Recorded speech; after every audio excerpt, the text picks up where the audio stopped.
So here's a bagle coil. Remember the document, The Bagle Game? Bob Greenyer showed us this wonderful thing. Anyway, this particular one is wound with what people call a left-hand spin. So as you go away from you, it's counterclockwise as you go away from you. That's what they call a left-hand spin. Anyway, so I played with this one quite a bit, and I can make fields with it, anything from 60 cycles a second to 7 million, and it still makes a stable field. I found out something interesting. If I use a high voltage wand, this polarity next to the power switch here is the positive side, the negative side's out there. So if you charge yourself positively, you can attract the fields that are made by this particular bagle coil. And if you charge yourself negatively, hold it upside down, you will repel them. So the left-hand spin bagle field appears to be a negative charge. I find that fascinating, and looking at various other documents that are out there, it really does look like the bagle coil field from a left-hand spin bagle coil is negatively charged. So anyway, that I think is very, very interesting. And how that relates to electroculture. Oh, wait, before I forget. So the high voltage wand thing, people ask me what's in there. And basically, it is a voltage multiplier. Here's the schematic.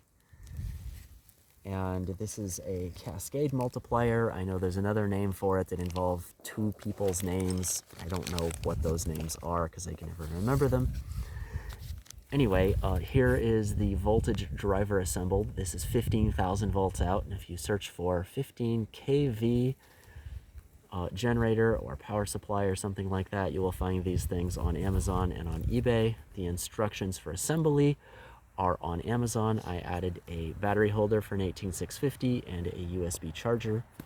When you get them, they usually are sold as a 2-pack. You're going to typically need 2 of them to assemble one that works, and they're going to be in a little bag and look like this.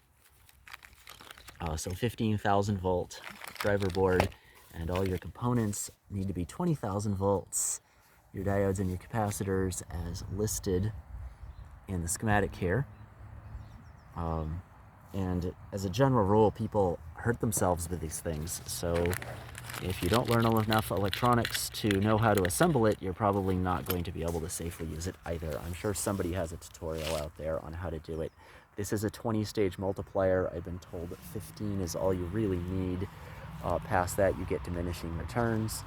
So there you go. And as far as the electroculture, there's 2 grape plants right next to each other. I have had these plants for 15 years, although they've only been in this location since 2016. They always grow about the same size, and this year they were radically different sizes, although it's hard to tell because a deer ate almost all of the plants. Also over here is a mountain yam. This is normally grown up this pole, and I have a bamboo stick here, and it's up another 15 or 20 feet. This year it didn't even make the pole. Now there's another one on the property that did grow like normal, so it's not just conditions this year. So why did this plant grow so big and the other one didn't? This little patch of dirt, which looks like nothing, is where I stand with that energy device and hold it up to the sky and pull out those electron charge clusters or electrons or chi energy or Reiki energy or whatever you want to call it. And the grape absolutely loved it. It healed me and my mom in about 4 or 5 days. And after we used it a while, we started getting weird like bacteria growths and other things. You don't want to be using this stuff long term. Short term, yay. It's also the same instructions you'd follow to get hit by lightning. So definitely be careful. Is this medical advice? I don't know if getting hit by lightning can be considered medical advice. But anyway, definitely makes things grow well. The corn, however, doesn't seem to care. And the one thing that I noticed with it pulling the energy from that plant over to here is that I think if you have a large field, electroculture isn't going to help you. I think all the fancy things people do with little curly Q winding things with a copper wire, I don't think that matters, although maybe left-hand spin coils will attract electrons because that's what their internal spin is.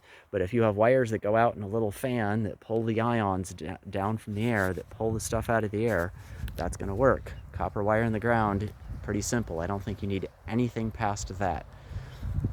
But the corn doesn't seem to care. It's really short around where I used this. So either it doesn't care or corn never does well at the end of a row. So I don't know which. Anything I forgot?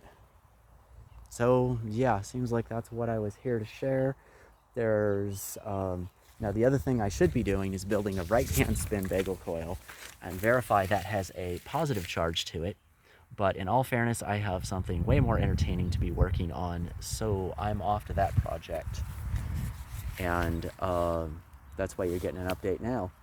Anyway, there's obviously more to be researched and discovered here, but that's for some time later. Okay, bye. Oh, wait.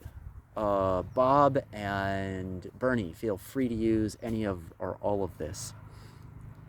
Okay, bye.